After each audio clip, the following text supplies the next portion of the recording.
The effort to slow climate change requires bold action. And on this Today, President Obama announces a new national plan to fight global climate change. The long-awaited speech comes with high expectations about what should be included. Obama's speech could very well be a turning point in the whole climate change issue. I mean, for the first time, the leader of the free world, the U.S., is taking aggressive steps now to put a damper on the amount of carbon dioxide going in the air. The president's speech will likely include aggressive measures on a number of fronts, including the prevention of the worst effects of climate change by reducing U.S. carbon pollution, to lead the rest of the world in combating climate change, and finally, to prepare the U.S. for the impacts of climate change we can't avoid. Since Obama took office 5 years ago, we've seen no real reduction in the amount of carbon dioxide going in the atmosphere. In fact, it's increased, despite all of our efforts to keep it down. And Mother Nature's put us on notice the past few years that she's noticed that we've got all this extra carbon dioxide in the air. It's been driving a lot of extremes. This isn't just an issue for future generations 50 or 100 years from now. The warming is already having a profound effect upon the atmosphere and the weather, and so this is something that we need to understand and be resilient to now.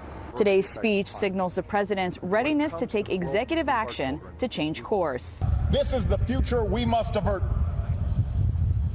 This is the global threat of our time.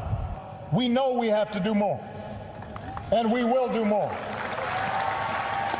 America stands at a critical junction for climate change, and whether the plan is hailed as overly ambitious or too little too late, it's a step the president hopes will leave a cleaner environment for future generations.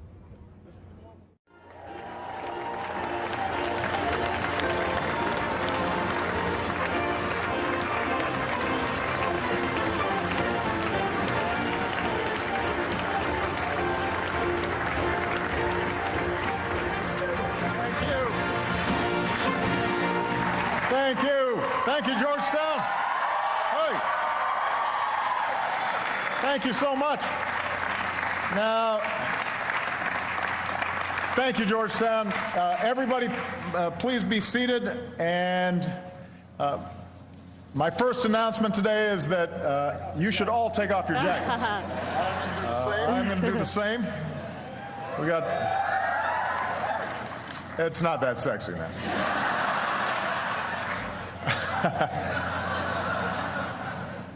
It is good to be back on campus, and it is a great privilege to speak from the steps of this historic hall that welcome presidents going back to George Washington. I want to thank your president, President DeGioia, who's here today. I want to thank him for hosting us. I want to thank the many members of my cabinet and my administration. I want to thank Leader Pelosi and members of Congress who are here.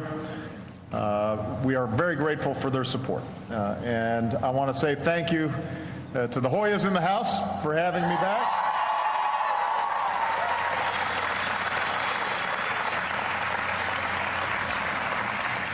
You know, it was important for me to speak directly to your generation, because the decisions that we make now and in the years ahead will have a profound impact on the world that all of you inherit. You know, on Christmas Eve, 1968, the astronauts of Apollo 8 did a live broadcast from lunar orbit. So Frank Borman, Jim Lovell, William Anders, the first humans to orbit the moon, described what they saw, and they read scripture from the book of Genesis to the rest of us back here. And later that night, they took a photo that would change the way we see and think about our world. It was an image of Earth. Beautiful, breathtaking. A glowing marble of blue oceans and green forests and brown mountains brushed with white clouds rising over the surface of the moon. And while the sight of our planet from space might seem routine today, imagine what it looked like to those of us seeing our home, our planet, for the first time. Imagine what it looked like to children like me. Even the astronauts were amazed. It makes you realize, Lovell would say, just what you have back there on Earth. And around the same time we began exploring space, scientists were studying changes taking place in the Earth's atmosphere. Now, scientists had known since the 1800s that greenhouse gases like carbon dioxide trap heat, and that burning fossil fuels release those gases into the air. That wasn't news. But in the late 1950s, the National Weather Service began measuring the levels of carbon dioxide in our atmosphere, with the worry that rising levels might someday disrupt the fragile balance that makes our planet so hospitable. And what they found, year after year, is that the levels of carbon pollution in our atmosphere have increased dramatically. That science, accumulated and reviewed over decades, tells us that our planet is changing in ways that will have profound impacts on all of humankind. The 12 warmest years in recorded history have all come in the last 15 years. Last year, temperatures in some areas of the ocean reached record highs, and ice in the Arctic shrank to its smallest size on record, faster than most models had predicted it would. These are facts. Now, we know that no single weather event is caused solely by climate change. Droughts and fires and floods, they go back to ancient times. But we also know that in a world that's warmer than it used to be, all weather events are affected by a warming planet. The fact that sea level in New York Harbor, are now a foot higher than a century ago, that didn't cause Hurricane Sandy, but it certainly contributed to the destruction that left large parts of our mightiest city dark and underwater. The potential impacts go beyond rising sea levels. Here at home, 2012 was the warmest year in our history. Midwest farms were parched by the worst drought since the Dust Bowl, and then drenched by the wettest spring on record. Western wildfires scorched an area larger than the state of Maryland. Just last week, a heat wave in Alaska shot temperatures into the 90s. And we know that the costs of these events can be measured in lost lives and lost livelihoods, lost homes, lost businesses, hundreds of billions of dollars in emergency services and disaster relief. In fact, those who are already feeling the effects of climate change don't have time to deny it. They're busy dealing with it. Firefighters are braving longer wildfire seasons, and states and federal governments have to figure out how to budget for that. I had to sit on a meeting with the Department of Interior and Agriculture and some of the rest of my team just to figure out how are we going to pay for more and more expensive fire seasons. Farmers see crops wilted one year, washed away the next, and higher food prices get passed on to you, the American consumer. Mountain communities worry about what smaller snowpacks will mean for tourism. And then families at the bottom of the mountains wonder what it'll mean for their drinking water. Americans across the country are already paying the price of inaction in insurance premiums, state and local taxes, and the costs of rebuilding and disaster relief. So the question is not whether we need to act. The overwhelming judgment of science, of chemistry and physics, and millions of measurements has put all that to rest. 97% of scientists, including, by the way, some who originally disputed the data, have now put that to rest. They've acknowledged the planet is warming and human activity is contributing to it. So the question now is whether we will have the courage to act before it's too late. And how we answer will have a profound impact on the world that we leave behind, not just to you, but to your children and to your grandchildren. As a president, as a father, and as an American, I'm here to say we need to act.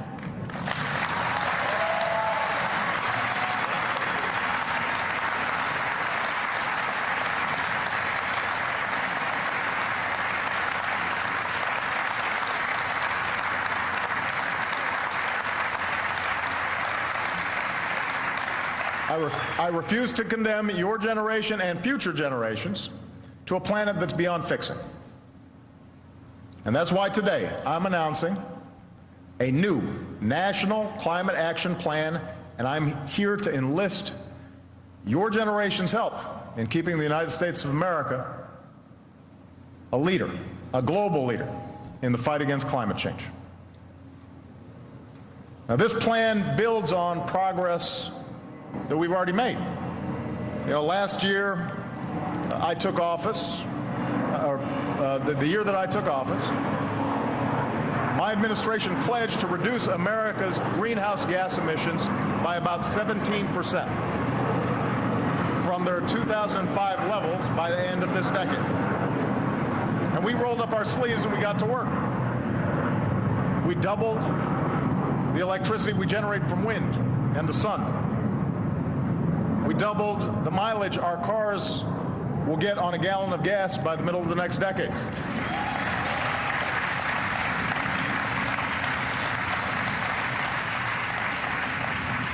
Here at Georgetown, I unveiled my strategy for a secure energy future. And thanks to the ingenuity of our businesses, we're starting to produce much more of our own energy. We're building the first nuclear power plants in more than 3 decades in Georgia and South Carolina. For the first time in 18 years, America's poised to produce more of our own oil than we buy from other nations. And today we produce more natural gas than anybody else. So we're producing energy. And these advances have grown our economy, they've created new jobs that can't be shipped overseas. And, by the way, they've also helped drive our carbon pollution to its lowest levels in nearly 20 years. Since 2006, no country on Earth has reduced its total carbon pollution by as much as the United States of America.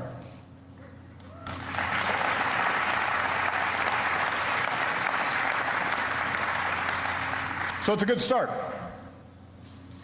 But the reason we're all here in the heat today is because we know we've got more to do.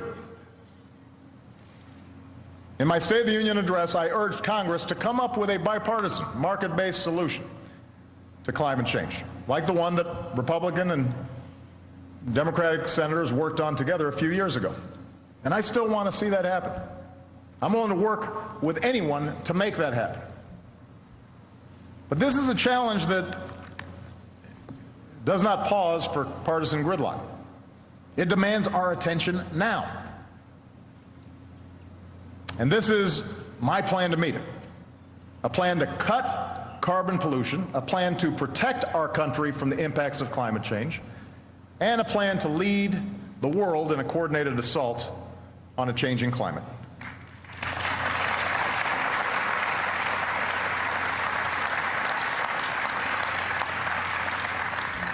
This plan begins with cutting carbon pollution by changing the way we use energy.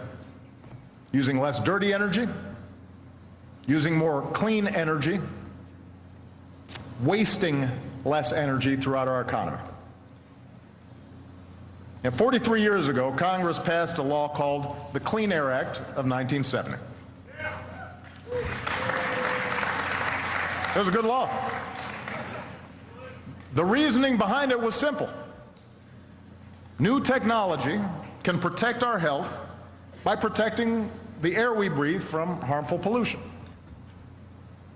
And that law passed the Senate unanimously Think about that. It passed the Senate unanimously. It passed the House of Representatives 375 to 1. I don't know who the one guy was. I haven't looked that up. I mean, you can barely get that many votes to name a post office these days. It was signed into law by a Republican president. It was later strengthened by another Republican president. This used to be a bipartisan issue. 6 years ago, the Supreme Court ruled that greenhouse gases are pollutants covered by that same Clean Air Act. And they required the Environmental Protection Agency, the EPA, to determine whether they're a threat to our health and welfare. In 2009, the EPA determined that they are a threat to both our health and our welfare in many different ways, from dirtier air to more common heat waves, and therefore subject to regulation. Now, today, about 40% of America's carbon pollution comes from our power plants. But here's the thing. Right now, there are no federal limits to the amount of carbon pollution that those plants can pump into our air. None. Zero.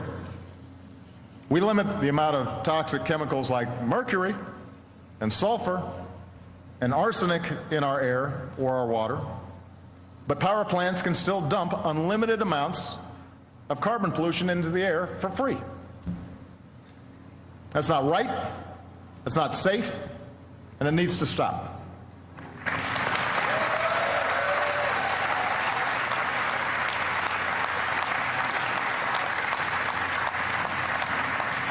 So today, for the sake of our children and the health and safety of all Americans, I'm directing the Environmental Protection Agency to put an end to the limitless dumping of carbon pollution from our power plants and complete new pollution standards for both new and existing power plants.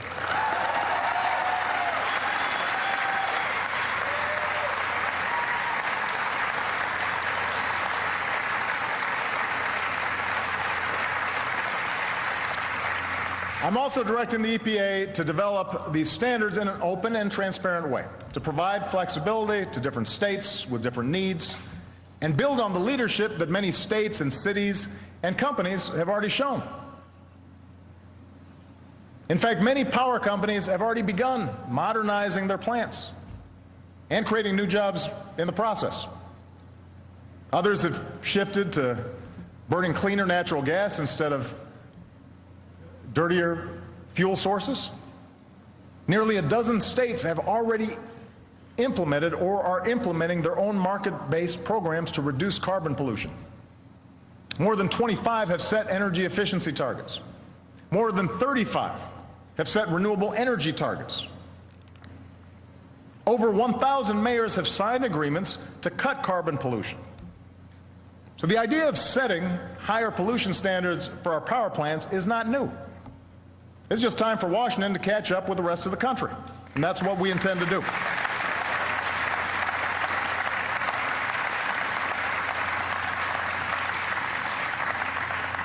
Now, what you'll hear from the special interests and their allies in Congress is that this will kill jobs and crush the economy and basically end American free enterprise as we know it. And the reason I know you'll hear those things is because that's what they said every time America sets clear rules and better standards for our air and our water and our children's health. And every time they've been wrong. For example, in 1970, when we decided through the Clean Air Act to do something about the smog that was choking our cities. And by the way, most young people here aren't old enough to remember what it was like, but you know, when I was going to school in 1979, 1980 in Los Angeles, there were days where folks couldn't go outside. And the sunsets were spectacular because of all the pollution in the air. But at the time when we passed the Clean Air Act to try to get rid of some of this smog, some of the same doomsayers were saying new pollution standards will decimate the auto industry. Guess what? Didn't happen. Our air got cleaner. In 1990, when we decided to do something about acid rain, they said our electricity bills would go up, the lights would go off, businesses around the country would suffer, I quote, a quiet death. None of it happened, except we cut acid rain dramatically. See, the problem with all these tired excuses for inaction is that it suggests a fundamental lack of faith in American business and American ingenuity. These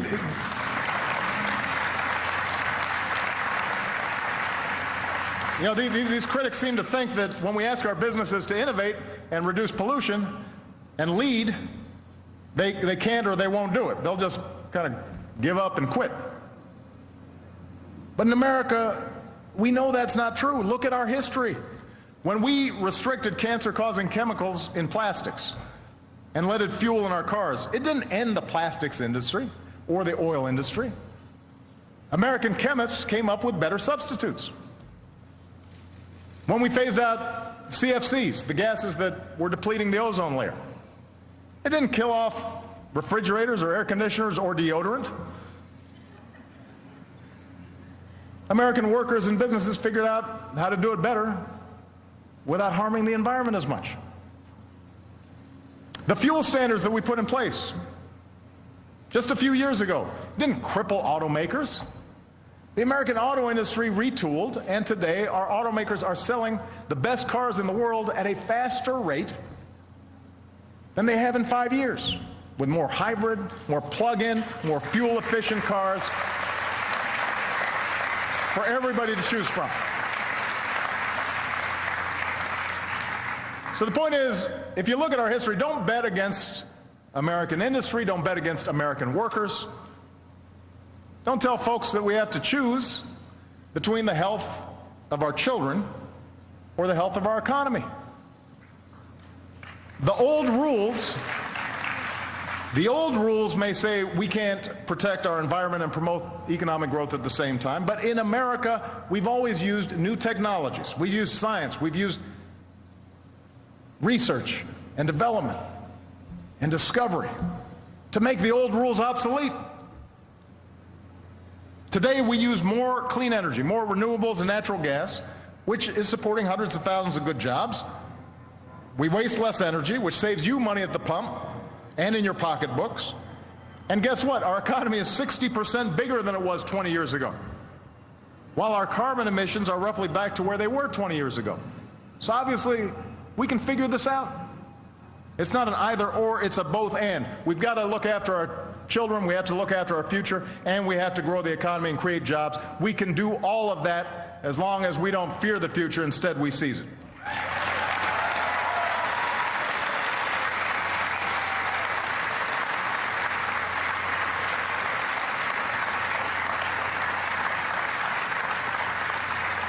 And by the way, don't take my word for it. Recently, more than 500 businesses, including giants like GM and Nike, issued a climate declaration calling action on climate change one of the greatest opportunities of the 21st century. Walmart is working to cut its carbon pollution by 20% and transition completely to renewable energy. Yeah, well, Walmart deserves a cheer for that. But think about it. Would the biggest company, the biggest retailer in America, would they really do that if it weren't good for business? If it weren't good for their shareholders? A low-carbon, clean energy economy can be an engine of growth for decades to come. And I want America to build that engine. I want America to build that future right here in the United States of America. That's our task.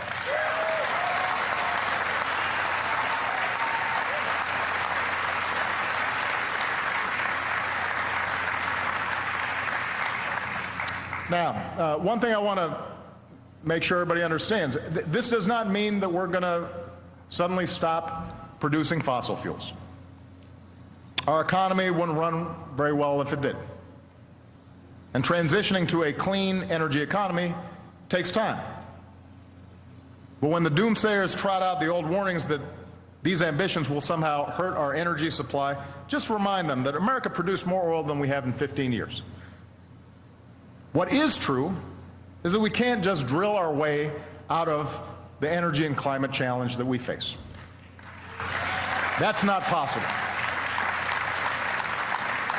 I've put forward in the past an all-of-the-above energy strategy, but our energy strategy must be about more than just producing more oil. And by the way, it's certainly got to be about more than just building one pipeline. Now, I know there's been, for example, a lot of controversy surrounding the proposal to build a pipeline, the Keystone Pipeline, that would carry oil from Canadian tar sands down to refineries in the Gulf. And the State Department is going through the final stages of evaluating the proposal. That's how it's always been done. But I do want to be clear. Allowing the Keystone Pipeline to be built requires a finding that doing so would be in our nation's interest. And our national interest will be served only if this project does not significantly exacerbate the problem of carbon pollution. The net effects of the pipeline's impact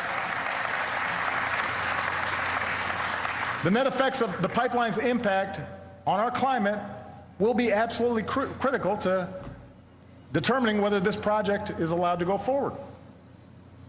It's relevant. Now, even as we're producing more domestic oil, we're also producing more cleaner burning natural gas than any other country on earth.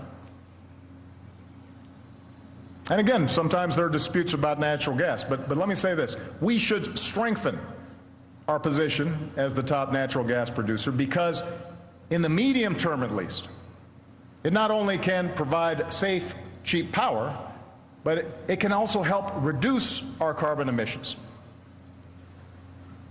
Federally supported technology has helped our businesses drill more effectively and extract more gas. And now we'll keep working with the industry to make drilling safer and cleaner, to make sure that we're not seeing methane emissions, and to put people to work modernizing our natural gas infrastructure so that we can power more homes and businesses with cleaner energy. The bottom line is natural gas is creating jobs. It's lowering many families' heat and power bills. And it's the transition fuel that can power our economy with less carbon pollution, even as our businesses work to develop and then deploy more of the technology required for the even cleaner energy economy of the future. And that brings me to the second way that we're going to reduce carbon pollution, by using more clean energy. Over the past 4 years, we've doubled the electricity that we generate from zero carbon wind and solar power.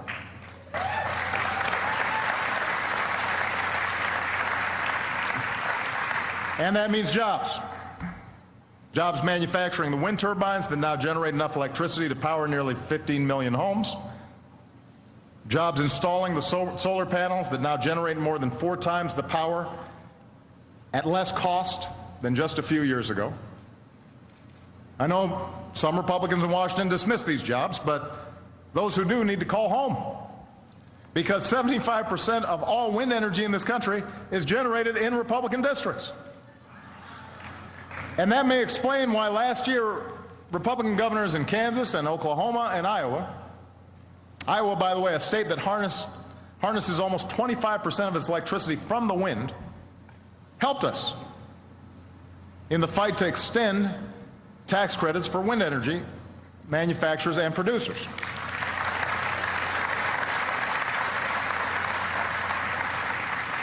Tens of thousands of good jobs were on the line, and those jobs were worth the fight. And countries like China and Germany are going all in the race for clean energy. I believe Americans build things better than anybody else. I want America to win that race, but we can't win it if we're not in it.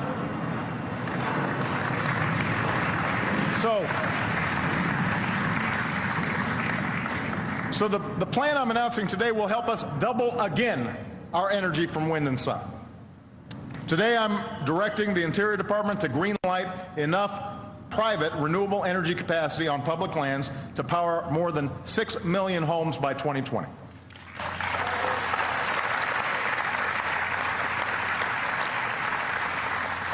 The Department of Defense, the biggest energy consumer in America, will install 3 gigawatts of renewable power on its bases, generating about the same amount of electricity each year as you'd get from burning 3 million tons of coal.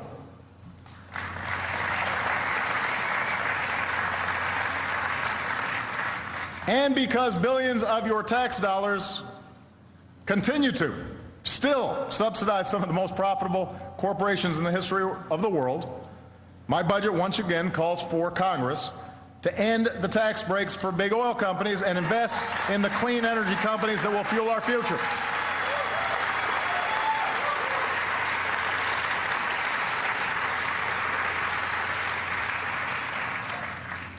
Now, the third way to reduce carbon pollution is to waste less energy in our cars, our homes, our businesses.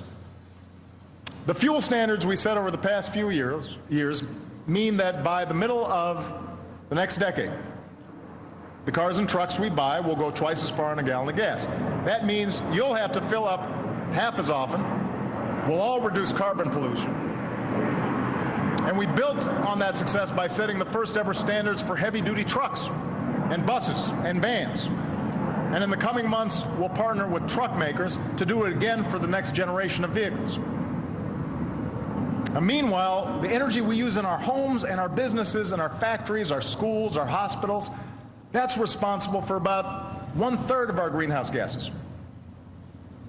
The good news is simple upgrades don't just cut that pollution, they put people to work.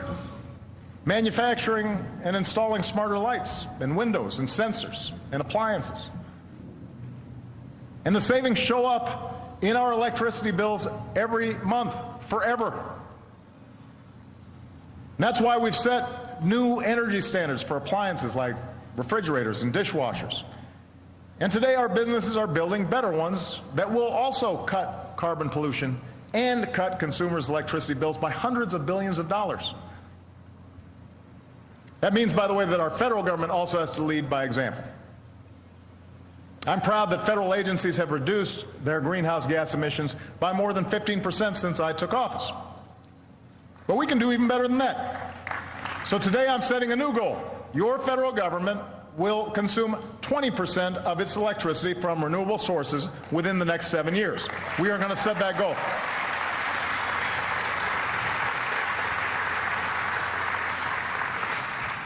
We'll also encourage private capital to get off the sidelines and get into these energy-saving investments. And by the end of the next decade, these combined efficiency standards for appliances and federal buildings will reduce carbon pollution by at least 3 billion tons. That's an amount equal to what our entire energy sector emits in nearly half a year. So I know these standards don't sound all that sexy, but think of it this way. That's the equivalent of planting 7.6 billion trees and letting them grow for 10 years, all while doing the dishes. It is a great deal, and we need to be doing it.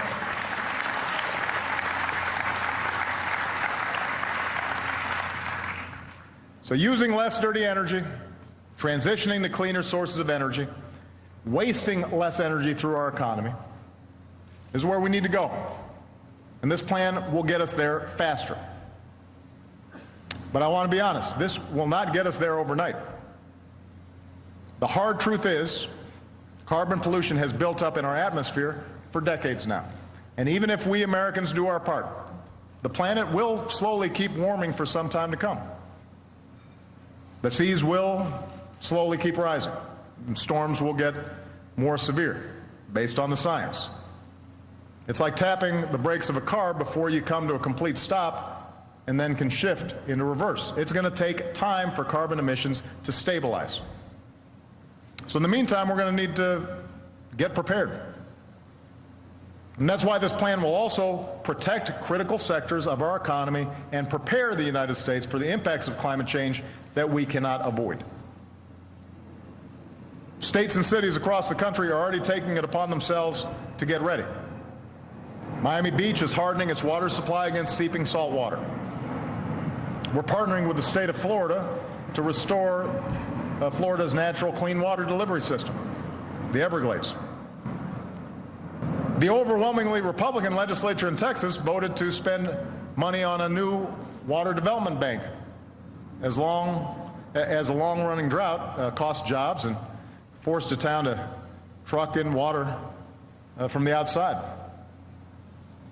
New York City is fortifying its 520 miles of coastline as an insurance policy against more frequent and costly storms. And what we've learned from Hurricane Sandy and other disasters is that we've got to build smarter, more resilient infrastructure that can protect our homes and businesses and withstand more powerful storms. That means stronger seawalls, natural barriers, hardened power grids, hardened water systems, hardened fuel supplies. So the budget I sent Congress includes funding to support communities that build these projects, and this plan directs federal agencies to make sure that any new project funded with taxpayer dollars is built to withstand increased flood risk. And we'll partner with communities seeking to help to prepare for droughts and floods, reduce the risk of wildfires, protect the dunes and wetlands that pull double duty as green space and as natural storm barriers. And we'll also open our climate data and NASA climate imagery to the public to make sure that cities and states assess risk under different climate scenarios so that we don't waste money building structures that don't withstand the next storm. So that's what my administration will do to support the work already underway across America. Not only to cut carbon pollution, but also to protect ourselves from climate change. But as I think everybody here understands, no nation can solve this challenge alone, not even one as powerful as ours. And that's why the final part of our plan calls on America to lead. Lead international efforts to combat a changing climate.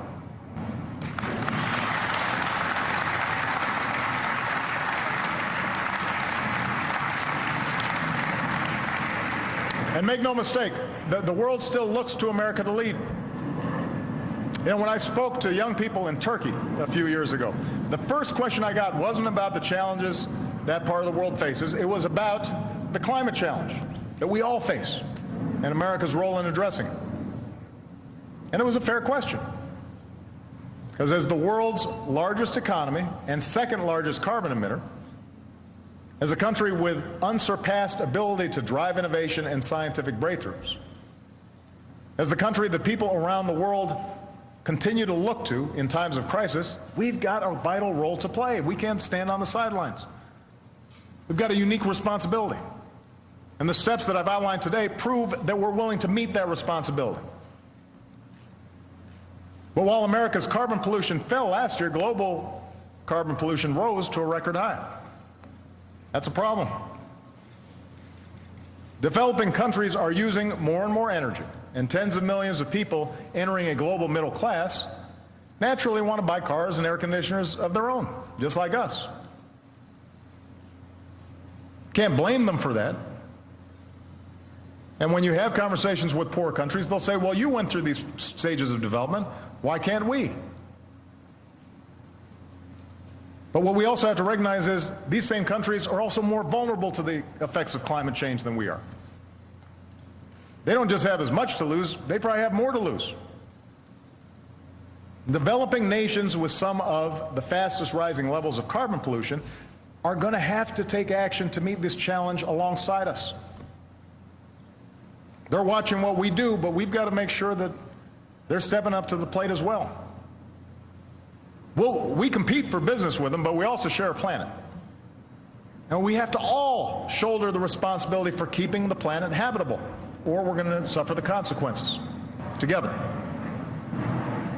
So to help more countries transitioning to cleaner sources of energy and to help them do it faster, we're going to partner with our private sector to apply private sector technological know-how in countries that transition to natural gas. We've mobilized billions of dollars in private capital for clean energy projects around the world. Today, I'm calling for an end of public financing for new coal plants overseas, unless they deploy carbon capture technologies, or there's no other viable way for the poorest countries to generate electricity. And I urge other countries to join this effort. And I'm directing my administration to launch negotiations toward global free trade in environmental goods and services, including clean energy technology, to help more countries skip past the dirty phase of development and join a global low-carbon economy. They don't have to repeat all the same mistakes that we make.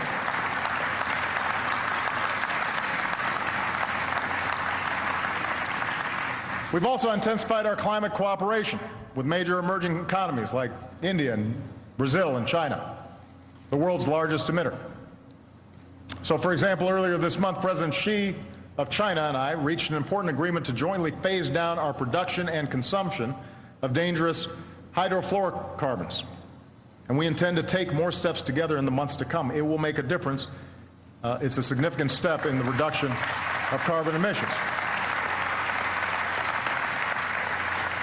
And finally, my administration will redouble our efforts to engage our international partners in reaching a new global agreement to reduce carbon pollution through concrete action. You know, 4 years ago in Copenhagen, every major country agreed for the first time to limit carbon pollution by 2020. 2 years ago, we decided to forge a new agreement beyond 2020 that would apply to all countries, not just developed countries. What we need is an agreement that's ambitious, because that's what the scale of the challenge demands. We need an inclusive agreement, because every country has to play its part. And we need an agreement that's flexible, because different nations have different needs. And if we can come together and get this right, we can define a sustainable future for your generation. So that's my plan. The actions I've announced today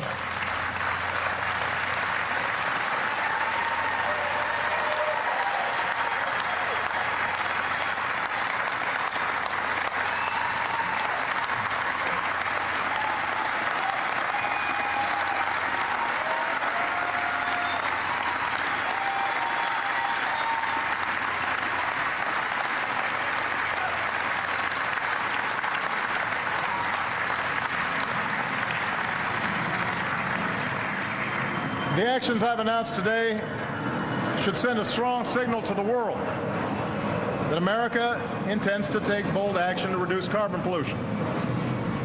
We will continue to lead by the power of our example, because that's what the United States of America has always done. I am convinced this is the fight America can and will lead in the 21st century, and I'm convinced this is a fight that America must lead. But it will require all of us to do our part. We'll need scientists to design new fuels. And we'll need farmers to grow new fuels. We'll need engineers to devise new technologies. And we'll need businesses to make and sell those technologies. We'll need workers to operate assembly lines that hum with high-tech, zero-carbon components. But we'll also need builders to hammer into place the foundations for a new clean energy era. We're going to need to give special care to people and communities that are unsettled by this transition, not just here in the United States, but around the world. And those of us in positions of responsibility will need to be less concerned with the judgment of special interests and well-connected donors, and more concerned with the judgment of posterity.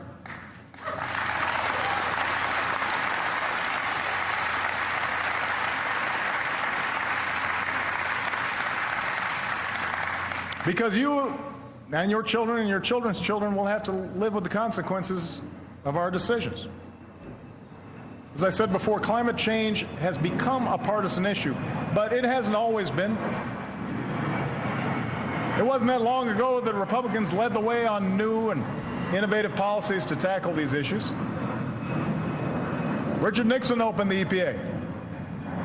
George H.W. Bush declared, first U.S. president, to declare human activities are changing the atmosphere in unexpected and unprecedented ways.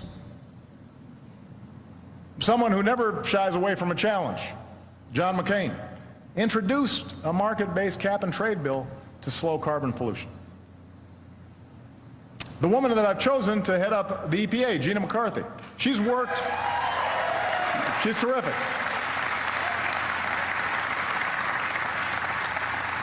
Gina's worked for the EPA in my administration, but she's also worked for 5 Republican governors. She's got a long track record of working with industry and business leaders to forge common sense solutions. Unfortunately, she's being held up in the Senate. She's been held up for months, forced to jump through hoops no cabinet nominee should ever have to, not because there are too many in the Republican Party right now who think that the Environmental Protection Agency has no business protecting our environment from carbon pollution. The Senate should confirm her without any further obstruction or delay.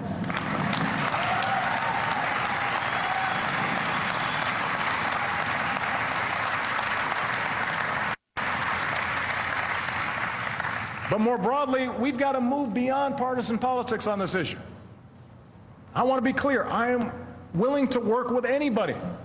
Republicans, Democrats, Independents, Libertarians, Greens, anybody to combat this threat on behalf of our kids.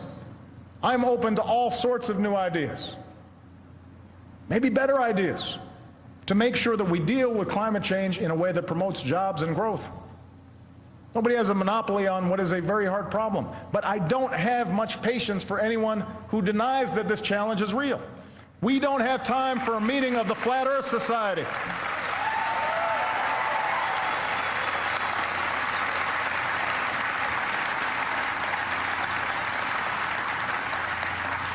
Sticking your head in the sand might make you feel safer, but it's not going to protect you from the coming storm.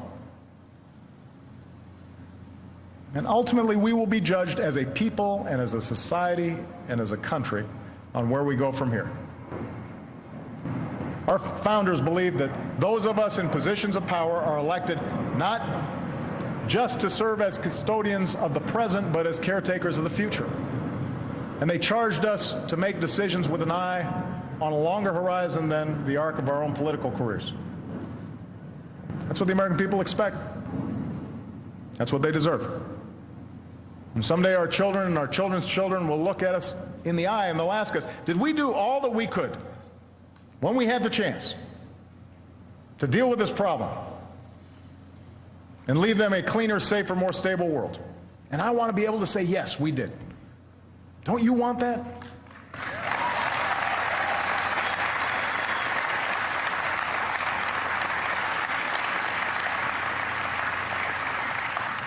Americans are not a people who look backwards. We're a people who look forward.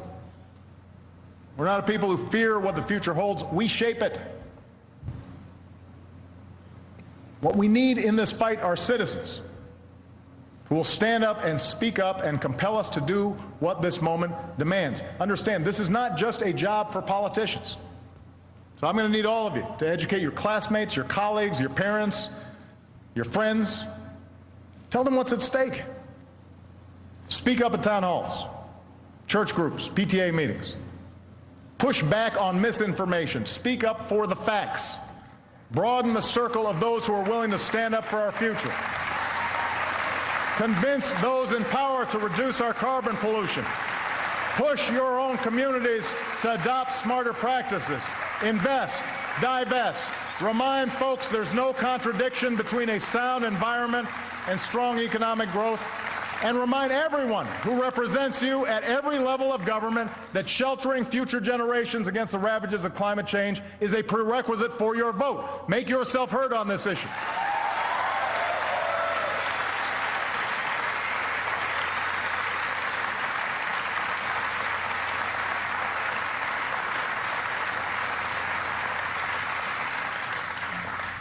I understand the politics will be tough.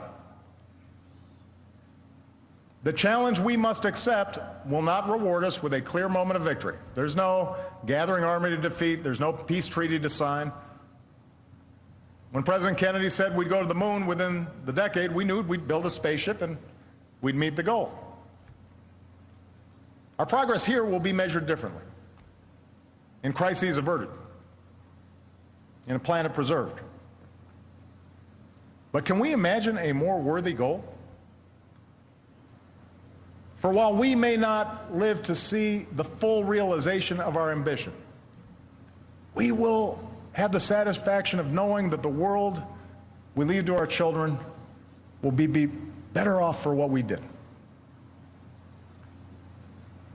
It makes you realize, that astronaut said all those years ago, just what you have back there on Earth. And that image in the photograph, that bright blue ball rising over the moon's surface, containing everything we hold dear, the laughter of children, a quiet sunset, all the hopes and dreams of posterity, that's what's at stake. That's what we're fighting for. And if we remember that, I'm absolutely sure we'll succeed. So thank you. God bless you. God bless the United States of America.